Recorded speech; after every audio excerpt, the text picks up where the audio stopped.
and welcome on a slightly cloudy day here in South Carolina. It's about 88 today, not too hot. We've had some rain again this week as we watch our little patch dog uh, guarding our patch, scratching his ears. It's time for an update, so let's go take a look. The plants have been in for about 5 weeks now, and here's our 1164 coming along nicely. We've had another 1.5 inches of rain this week. It's been unusually wet. Our 1164 looking pretty okay. Tina, hello Miss Tina, is in the process of burying vine. We just arrived at the patch. Leaves are looking good. Nice dark green color. They've gotten a feeding yesterday. Here they are. As you can see, there's some residue on the leaves. They got some seaweed and humic acid yesterday, so there's some brown residue on the leaves, but overall they're looking very good. Side vines are cooperating on this plant, and we had 1 or 2 leaves go down due to wind or maybe even the steel mist, or I don't know. But we're keeping them up and we're keeping them alive for a little while. Let's look on this side. Once again, plant looking really nice. Over here, we've got our first female on the distance that we're gonna pollinate. Has a little bit of a football shape to it, and I'm gonna try to show you from the top that I've started already to put somewhat of a bend in the vine. What I'm gonna do as the vine grows longer, push this one out, push this one in, slowly, carefully. So you get a nice bend in it, and then as this female grows bigger, the leaf will come off. See how it develops. The side vine will come off, and then with a skewer I'm going to slowly force this female a little bit outwards, so we get a good angle. We got another female here and another in the tip. These are the ones that we're going to have to pollinate and hope that they are gonna be our keepers. Plant so far is making a healthy and good impression. We hope it stays dry for a while, at least for a couple of days.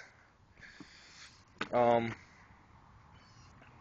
stump area, here's a stump cover. Stump, slowly getting bigger.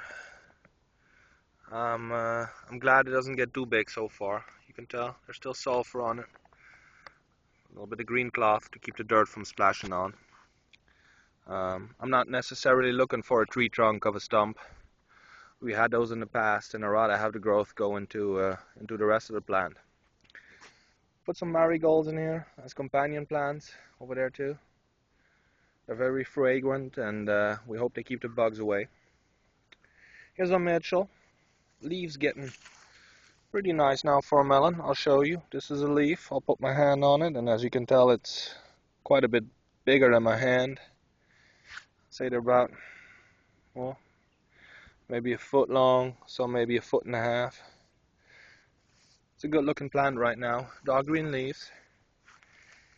Here is the stump area on this melon, and I've pruned a couple of leaves off, some for airflow and some that had some what I think were first signs of alternaria or downy. I'm not 100% sure yet. That's a disease that can wipe you out in no time, especially when it's wet, and it's been wet, so we're being very careful. Since last year our melons got sick beyond repair. We couldn't save them. We keep this little table over the stump to keep that area permanently dry. So Mitchell looking good. We'll check it out from this side, and as you can tell, there's vines coming out on both sides and over here, and they will fill up this entire area and over here. And plant's still a little bit small to support fruit, So hopefully in a week, 2 weeks from now, we'll be able to pollinate. I want to pollinate when they're, as a plane passes, I want to pollinate when the plants are pretty big so we get good growth from the start and we can support a large melon. We want to try to reach that 200-pound mark this year, if not more. A little bit ambitious maybe, but we're going to go for it. Here's the 165B Cantrell. Now, when I see this plant, I'm impressed because this plant was way behind the Mitchell, and right now it has caught up immensely, looking good. Same story here. Stump area has been pruned, airflow for disease control, couple of suspicious leaves taken off, and now acai vines are coming out of this one too, of fingers. We are basically just growing the plant now until it reaches a size in where we can pollinate. Here's another 165B. This was basically a backup to make sure we had something in case the 1164 over there wouldn't make it. Developing nicely too. We will grow this one in this area on the side of the pumpkin patch. We put it in now, we're not going to pull it anymore. And then over here, the sweet, 1605 sweet, putting out some vines too. This one had a little bit of trouble getting those side vines out, but we helped it along a little bit with some foliar applications, a little bit of nitrogen, a little bit of phosphorus, and there we go. They're coming out now. Nice color on the leaves on this one too.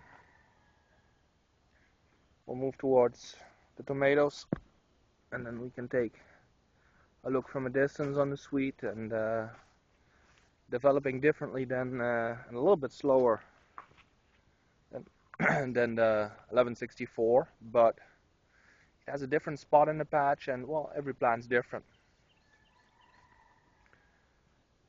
Front view. There you go. 1605 sweet. Now you can see our soil here.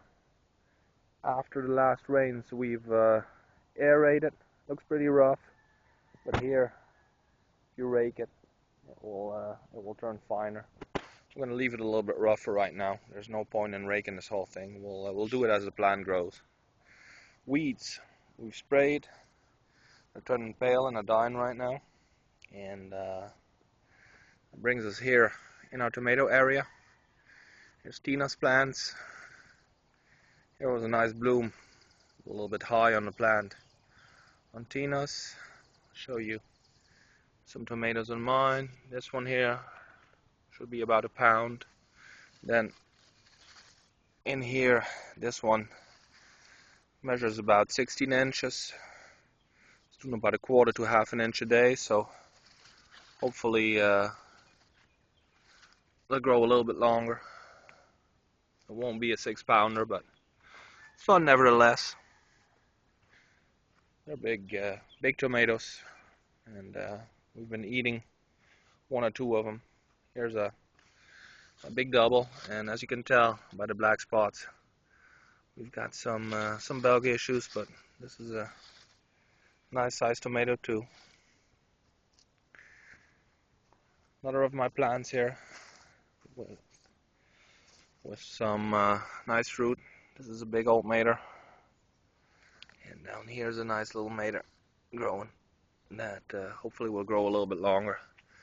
With the temperatures down a little bit,